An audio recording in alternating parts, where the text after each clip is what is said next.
Please welcome your host of the 2017 First Global Challenge, Tim Dodds. Hello and good evening. My name is Tim Dodds, and it is my undeniable honor to welcome you to DAR Constitution Hall for the inaugural and 2017 First Global Challenge. Behind me sits the stage upon which our 163 teams will soon enter. 157 teams and 6 continents in total, but all coming together and convening as one in our Parade of Nations. Over the course of the next 3 days, these students, scientists, leaders, learners, dreamers, and believers abound will come together and compete, collaborate, and cooperate on this grandest of international stages in robotics. From Iceland, Mali, and Egypt, to Nepal, Australia, and Mexico, from war-torn nations to those of bounty, all cultures, every religion, almost every nation, and nearly 1,000 youth, the national treasure of 157 nations, are gathering in the United States for the world's first International Robot Olympics and much more. Students poor and fortunate alike, those who have interacted with robots before and those who have not. They are all saying goodbye to their parents, some of them for the first time. Whether they are leaving their small rural communities or large metropolises, they're all packing not just their clothes and their flag. They're also packing a robot that is so much more than a robot. It's their character, their determination, their efforts, hopes, and dreams that they are bringing with them. Even though some have gone down country roads while others traveled to another country before they depart directly to the U.S., these young leaders of tomorrow will come with the same idea in mind. They are convening. They are coming together in the pursuit of a common goal. They will meet one another, not only in the spirit of competition, but in the enjoyment and love of seeing their robots gather together. Some look out the airplane windows, and others just sleep and daydream of what they're going to be a part of. And despite the many challenges they've faced, some of them confronting true gritty adversity and overcoming it time and time again. They land, often after changing over several planes, whether it's in Ethiopia or Miami. But to DC they arrive, going through passport control, getting their robot through customs, getting their luggage, most important of which is them. Some of them have already made friends on the journey to Constitution Hall, a block from the White House, checking in at George Washington University after arriving, the hot weather of their new home for the next 6 days to celebrate diversity, ingenuity, and innovation in the inaugural International Robot Olympics. But really more, to meet one another, shake each other's hands, and say, hey, what's your name? Nice to meet you. They understand that meeting new people and exchanging ideas moves us all forward, as it motivates us to not only create new forms of technology, but also better versions of ourselves. They know that it is in diversity that ideas prosper, that solutions come to life, but most importantly, it is in diversity that we find our true identity and the sense of our own humanity. And now, the leaders of tomorrow will meet on the fields of both competition and cooperation here at DAR Constitution Hall at the opening of the 2017 First Global Challenge. Oceania. In come the Trinity Buccaneers in South Australia. They're known not only for their prowess in robotics, but also their commitment to community service. They mentored teams Vanuatu and Kazakhstan, but also translated countless first manuals from 6 different languages for easy access, and other teams come to this event to make the action move. So next we're going to focus on our first continental team today of Team Oceania. And they are our first continental team of the 6 that we've got in attendance, so 163 teams in total, 157 countries. Let's dive into Oceania.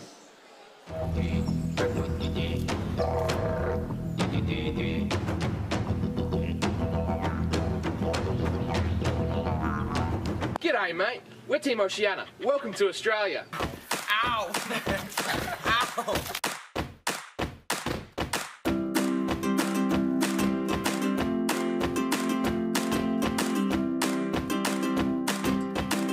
Oh, thank you very much. I'm really passionate about robotics and engineering. First Global is going to help me pursue my dream of being a mechatronic engineer in the future and help solve some of the world's problems.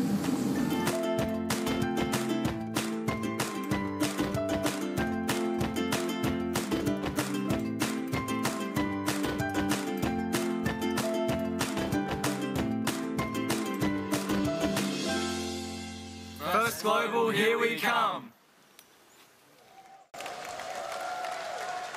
Oceania, and Australia in particular, where this team comes from, is home to such unique creatures, as you can see from that video. The place is so unique, it's almost like a science fiction novel. And the concept of continental teams is so that every country, even if they're not here in person, could be with us in spirit.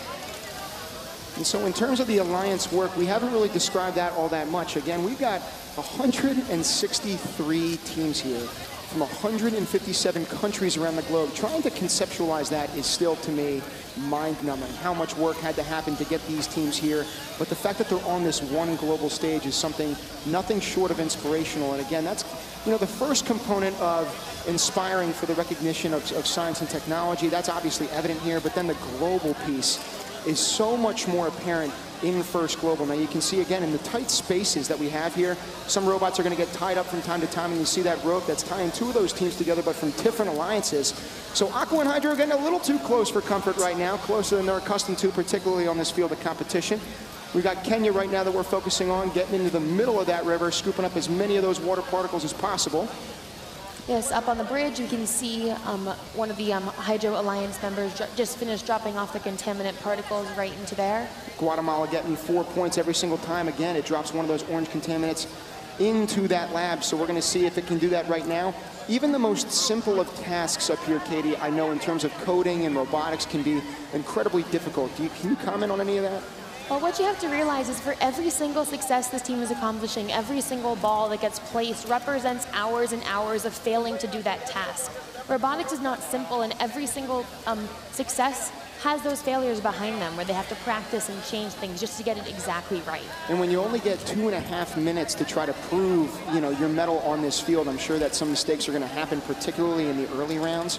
But it's something that, is a very steep learning curve for some of these teams. We've got 57, it's actually nearly 60 teams that have come here with no robotics experience prior to this competition. So it's not just about getting all these countries together, but as well as using robotics as a conduit to start getting them immersed in science and technology. It really is fantastic stuff. And as the game ends right here, we can see a couple teams preparing to attempt to hang. You can see Uruguay climbing up for those extra 5 points. Over on the Hydro Alliance, looks like we have Team Guatemala successfully in the air, as well as Team... Bolivia hanging on just at the very end. We'll see if they end up getting those 20 points. Team Oceania jumping, high-fiving for joy right now. 62-31, so a double-up effort for Hydro. And we'll see how they do in the second round.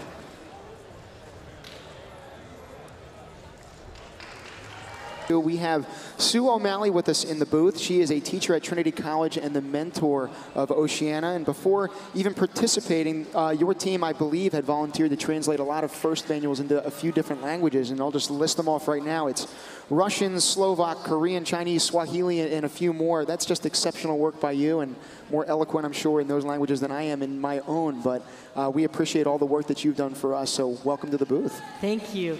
Yeah, our team came and we're saying, we're a little bit worried they're going to think we speak all these languages, and it was actually a community effort. We reached out to people all around the world to get all of the translations that we could, and our school took it on board and actually managed the process with the team. So we involved everyone, and everyone came on and helped. It was just a fantastic process. We've been so enjoyed the whole thing. Well, it's good to hear too that when you talk about community, it doesn't just extend to the people who are here or even the people who are watching, but we are truly talking about, as Dean had alluded to earlier, a global community. Absolutely. We called out to some of the FGC community and had one of the Korean translations was Team Shatterdome that we had met at World Championships a couple years ago. We had people in Brazil doing Portuguese. We had people from our school's partner school in France checked all our French translations. It's just been so good. We have met so many people and have been so enriched with this whole process. And that's wonderful to hear. And of course, this is just the beginning of that process. Over the next day and a half that we're going to have here, I'm sure a lot more of those relationships are going to be built. The boys down there are having a fantastic time. We have met some of the most inspirational people ever. It is exactly as Dean explained, it is working. It is bringing all the world together. And you know, I'd go to school each morning and say, oh yes, I was talking to France this morning in UK and Lesotho and wherever. Everyone was involved, and it's just been an ongoing conversation with all of the mentors and all of the kids for months. It's not just starting now. We feel like we know each other. It's been fantastic. And those relationships, I'm sure, are going to continue. But Sue, thank you for building yours with us, and we very much appreciate you taking the time. No worries. Thank you.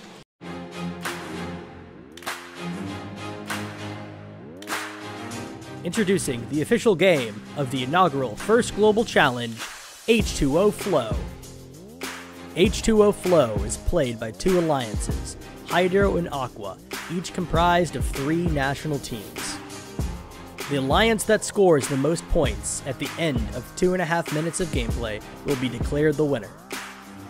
Alliances may place their robot before the match anywhere on their river bank.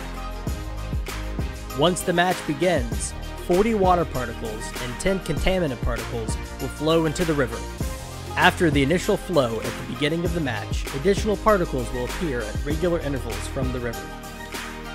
Alliances can score by transporting water particles into their water reserve.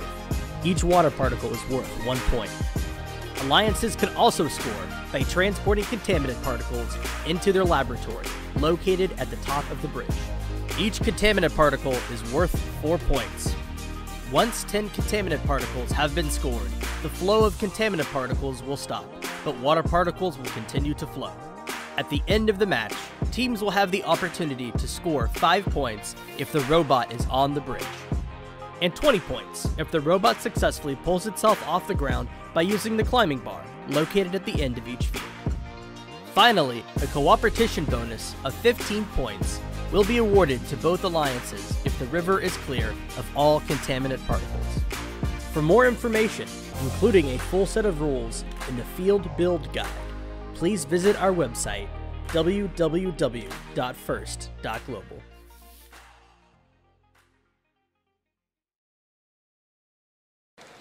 Very excited to have Team Rwanda here with us, and the closing line of that short clip is what resonates with me and should resonate with so many of us here in what we do today, creating the future of tomorrow. First is simply the conduit by which these young minds convene, as Joe Sestak always says for us, and it's to give them the chance to start planting the seeds to impact the world as it moves towards its future.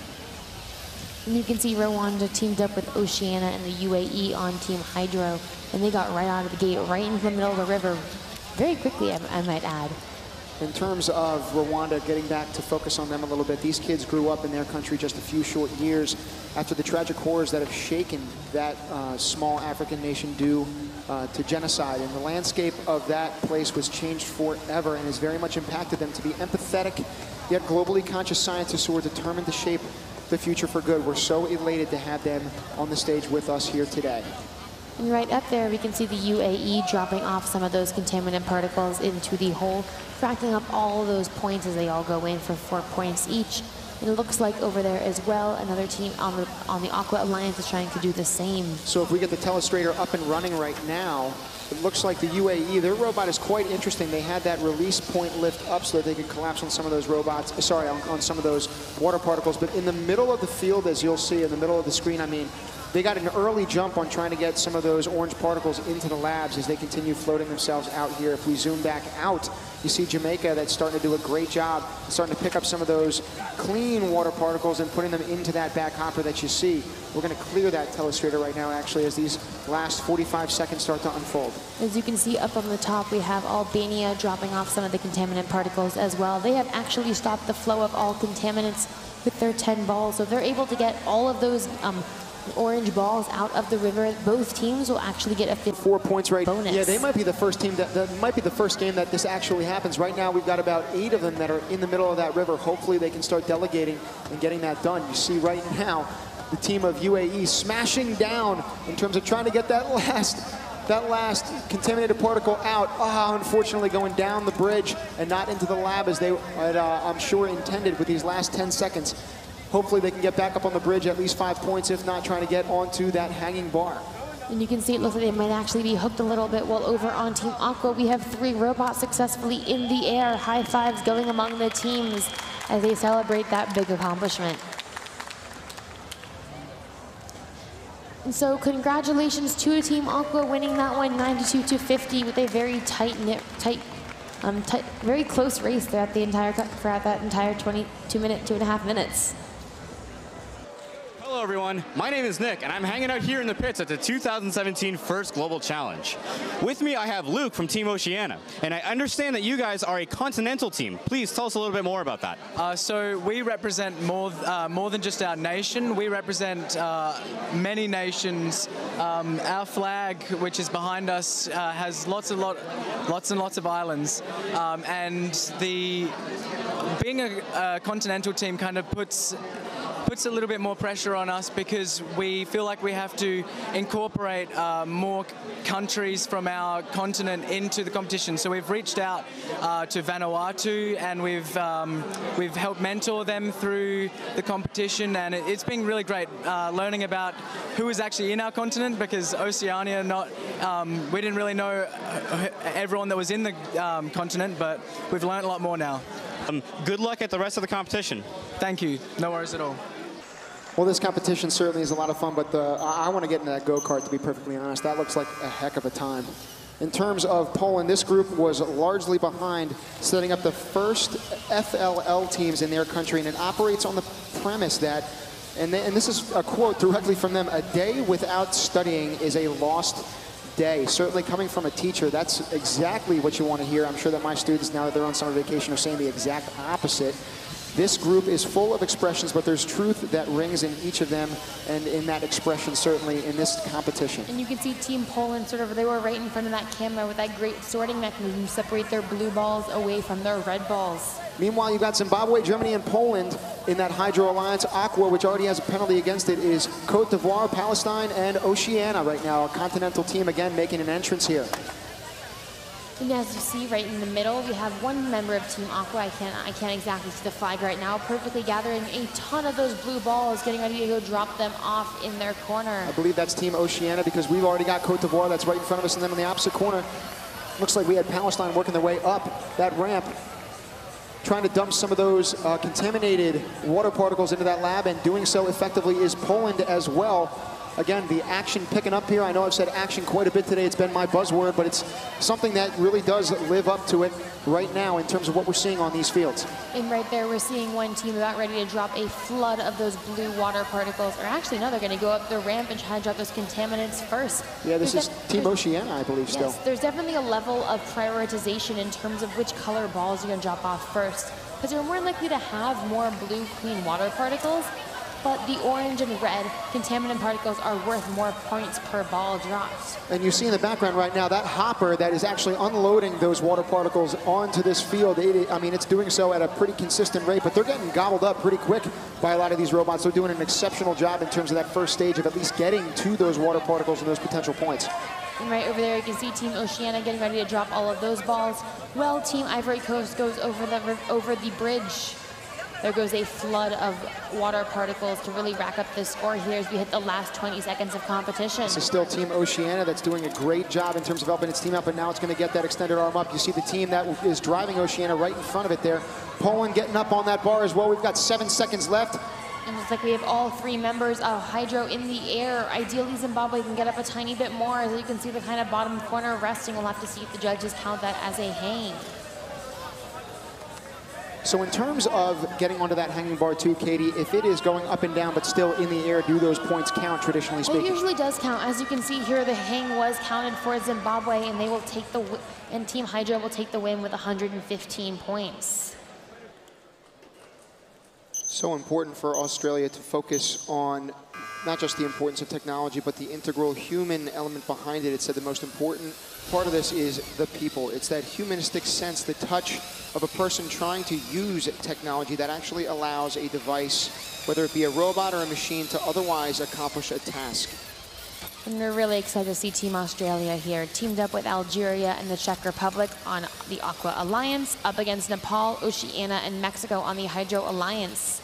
And unfortunately, it looks like right there we have a little bit of robot getting stuck. Fortunately, they were unable to get stuck. That was Australia themselves, as well as one other team on Team Hydro. And you can see everyone on something, they sort of scramble for those water particles. Right there, we see one team on Team Hydro gathering a ton of them and sorting them impeccably. And right there we see Team Australia. It looks like we actually have Team Australia here on Skype, watching in, cheering on their team, waving their flags. It's great to have them here. Right there we can actually see the Czech Republic dropping off a plethora of those blue balls. Each one of those is worth 1 point, as you can see Aqua's score rise. When we think about that human touch that I had referenced earlier on, Australia has certainly brought that into their work in countless ways, not the least of which is their direct help in serving as a team supporter for Mongolia, who was also at this event and we'll see on the field later today. Yes, and right there we can see another team dropping off those orange particles, bringing up Team Hydro's score right there. That being said, it looks like they've got plenty of points of potential worth for their team if they can get over to Hydro's corner and start dumping those blue water particles off. Again, those blue water particles are worth 1 point a pop as they start shoving them into that corner. Yep, and right there I believe we also saw Team Mexico attempting to make its way over to the laboratory to drop off those orange particles, and it looks like the Czech Republic is also right there. I'll tell you, it's hard to follow each of these 6 robots because there is just that much going on. But if you focus on the Czech Republic, they've been getting up and down that bridge pretty frequently today. They're moving at a frenetic pace right now in this first game of day 2 of competition. Yep, and they have actually placed over 10 orange particles in the laboratory. And so what that means is that there's going to be no more contaminant particles flowing down the river. And it brings the potential for a cooperation bonus as we hit these last 20 seconds and teams begin to hang their robots. Each successful hang is worth 20 points for their alliance. As you can see the Czech Republic pulling themselves in the air. And we can hear joys of elation as Team Hydro successfully has 3 robots hanging in the air. Team Australia in the middle of that 3-team alliance, the ones that we just featured, giving everybody rounds of high fives as they focus on that team alliance. Great job by them for that triple hang. And as we get the score up for you in one moment, congratulations to Team Hydro taking the win 155-74 with that triple hang bonus of 60 points. That can really help you bring some score points in for your team. It gives you goosebumps as they finish up that video saying, what else could you ask for? It's the first time that St. Kitts has participated in any robotics event. Their GSC supporting team is the Rockettes that come out of Oklahoma. And Dr. Neal, their mentor, is the author of the first IT textbook published in the Caribbean. Quite an accomplishment, but also quite an accomplishment being here on this international stage representing their country of St. Kitts and Nevis. And you can see that St. Kitts and Nevis is currently teamed up with Afghanistan and South Korea on the Hydro Alliance, and they're up against Oceania, Turkey, and Lebanon on the Aqua Alliance. As we get that telestrator up and running for you, it looks like that Aqua Alliance is off to a really good start with all of the clear water particles as well as the sorting that's happening in that robot that we're highlighting right now. We're trying to find out what country it is. They've only got that blue flag, so we don't know who it's going to signify. But in the meantime, we've also got these 3 robots on the left side of our screen for that Hydro Alliance as well. Korea is looking like it's making quite a move in terms of trying to get up and around this bridge over and trying to dump some of those contaminated particles for 4 points apiece. Now, right now, we only see 1 contaminant ball that is in the middle of that river. If we zoomed back out, we would have seen it, but we also want to focus on the energy that some of these teams are bringing into the competition, including those fantastic and multicolored clown rainbow wigs from that team on the edge. Yep, Lebanon is definitely showing their spirit with those rainbow wigs, and right now you can see them as they were right on the screen. They were also having the entire audience join them in clapping before this round began, so they're really bringing the energy here. If we zoom out a little bit, we just saw Team Oceania perfectly organizing all of those balls, and they were going to go drop those off. As you can see, that probably just happened as the Team Aqua score rises greatly. And you can see South Korea trying to do the same as they try to push those orange balls down that tube, as you can see right there, to add to their score. As we clear that telestrator off, you can see St. Kitts and Nevis pumping towards their corner to put some of those balls into the water reserve. Right now, it's using its tires as battering rams, trying to push and funnel some of those water particles in there, getting some extra points. They got a 10-point lead right now with 30 seconds to go. Both of these alliances have finished their 10 contaminants in the lab, which means that they're going to stop flowing. And in the last 20 seconds, we're going to see if they try to clear the river for 15 points or whether they all try to go for those hanging bar points. That'd be 60 if they can get a triple hang. Yep, as we've mentioned, each robot successfully hanging in the air is 20 points, and each robot successfully parked on the bridge is going to be 5. As we see, we have two robots on the Hydro Alliance already in the air, and it looks like the other one is trying to get up but might be having a connection issue, as we mentioned. As we get to the end of the game, we'll bring the score up for you in 1 second. And congratulations to Team Aqua winning that one 110-84. That would be Oceania, Turkey, and Lebanon with those crazy wigs. From Team Oceania comes the inspirational story of Nathan, whose brilliance at programming, despite his learning disabilities, came through the world of robotics. I am Nathan. I am currently the programmer for Team Oceania. I have really trouble trying to read and write and that, but I've been able to overcome them. Nathan has a learning disability. He has dyslexia. He has always been very apprehensive coming to school. Coming to robotics, he's able to express himself, and it's really brought him out of his shell. Basically, we needed someone to take up programming after our Year 12s left, and Nathan decided that he would be a part of that. And he's done really, really well. He's got the robot running perfectly. We really haven't had any problems. He's brilliant at programming as well as building, so that's great. It's been an opportunity for Nathan to show the other kids that he can do this stuff. His English might not be very good, but he can still prove himself in other ways. And robotics has really done that for him. It's shown me that there is somewhere that I can exceed and that I can do well at. Yeah, look for what you're passionate at and what your interests are. Just keep persisting and trying and don't give up. Austria talking about their world is the classroom, the fact that it knows no bounds and it is not contained within four walls. Austria's country is home to the printed circuit board. It's an integral part of modern electronics, and it's the predecessor to many inventions these students use today, and no doubt will be creating in the future as well. Yep, and we can see Austria right now teamed up with Mozambique and Brunei on the Hydro Alliance, and they're up against Malaysia, Oceania, and Bulgaria on the Aqua Alliance, as all of these teams need to get that one final high score before the day is over. Team Mozambique was just coming through that clump of balls and doing a great job. As you can see them on the left part of the screen, we're gonna get that telestrator up for you right now. They're making their first move over to their water reserve over there in the corner, seeing if they can dump off some of those water particles. And even if they can't put them into that specific corner, they might very well just leave them there, go back into the middle, collect some more, and at the very least get them to their side of the field. But right now, you've got four other teams that are trying to get some elbow space in there in the middle. Meanwhile, you've got a team for Hydro that's up there right now. It looks like, oh sorry, over on Aqua, it looks like Malaysia is up there trying to punch that one ball that they have into that laboratory for those 4 points. They're really struggling up there, but that being said, there's a lot of game left with 1:20 as we clear that telestrator. And you can see Oceania up in the top right corner with a ton of those blue balls. Actually, so many they're actually filling up their entire container and overflowing as they go and try to drop those off into the side goal. You can see that happening right there. My guess is that they'll next go over to drop off those contaminant particles up on the bridge, which is what they're doing right now. You can see Oceania even made out of those brackets in the side of their robot. They've even written their name. Now, we've had a lot of these teams that we've talked about trying to build these robots within a short amount of time. Katie, if there was kind of a perfect happy medium, granted there's no such thing as a finished product, you're always trying to work for something more. How long do you think it would take some of these teams to build some of these robots? Let me tell you, I've had months and months to build a robot, and I don't think I've ever called one officially complete. You can really never stop improving on the design. But sort of a good general amount of time would be like 3 or 4 months in order to get a truly finished product, and many of these teams had much less than that. So it's amazing to see what they were able to get done in that little time as we reached the last 20 seconds of the match.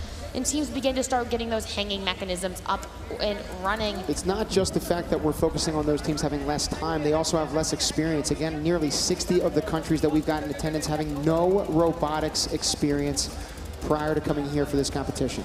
And over here in the last 5 seconds, we can see one team on Team Aqua successfully hung, one team successfully on the ramp. It was a tie game when we left it too. Was it a tie game when we left it? Well, look at the final scores up for you right now. It looks like Aqua has 2 in the air, and with a score of 92-87, Aqua is going to take the victory with Malaysia, Oceania, and Bulgaria. Congratulations, guys. Looks like that bridge move in literally the last second of play gave them that 5 points to get over that hump and to win that 6th match. What language you speak, place you live, or customs you follow, excellence is a globally cherished achievement. Students from all corners of the earth are encouraged to give their absolute best and set an example that humanity can follow far into the future. Perhaps there is no greater scientific mind in history than Albert Einstein. Known as the founder of modern physics and having an exceptionally brilliant academic career spanning 2 different continents, His vision for world peace and scientific knowledge have made him a paragon for our new global society. It is no coincidence that the name Einstein is synonymous with genius. The Albert Einstein Award for First Global International Excellence is awarded to teams whose robot performs the best during the First Global Challenge. The winners of this award must have excellent robot game performance, have made a profound impact on the international community, expound gracious professionalism, and represent all aspects of First Global as ideal role models. This award is separated into gold, silver, and bronze medals. Caroline and Carissima, founder of Apps and Girls, will now present the Albert Einstein Award for First Global International Excellence.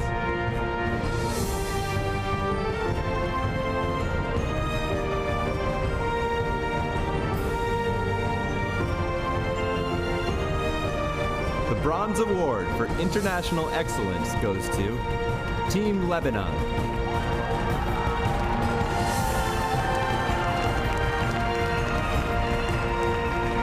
The Silver Award for International Excellence goes to Team Tunisia.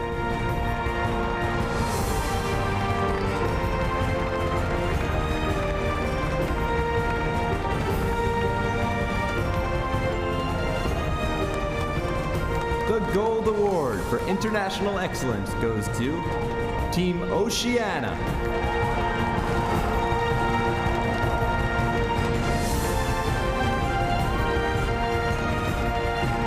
Please join us in congratulating the winners of the Albert Einstein Award for First Global International Excellence.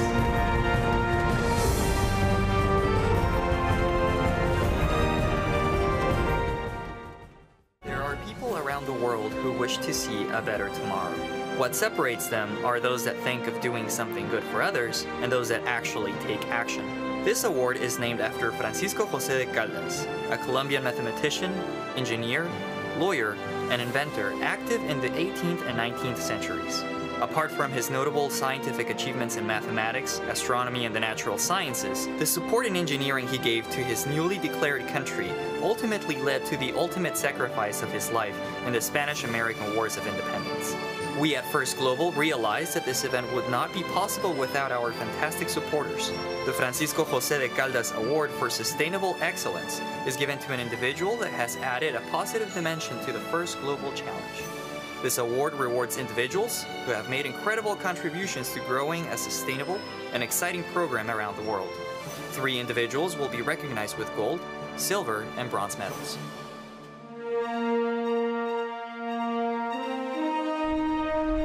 Janet Fofang, co-founder of TASA Academy, will now present the Francisco José de Caldas Award for Sustainable Excellence. Bronze Award for Sustainable Excellence goes to David Levy.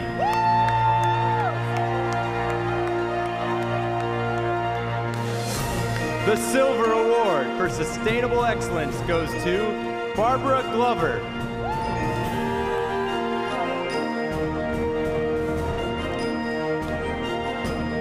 The Gold Award for Sustainable Excellence goes to Sue O'Malley.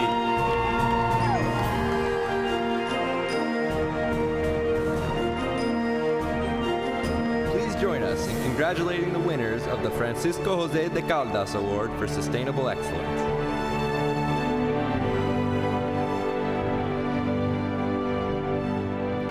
On that note, I now declare the 2017 First Global Challenge closed and call on all the youth of the world to assemble in Mexico 1 year from now to celebrate the 2018 First Global Challenge. Thank you! Thank you! Thank you!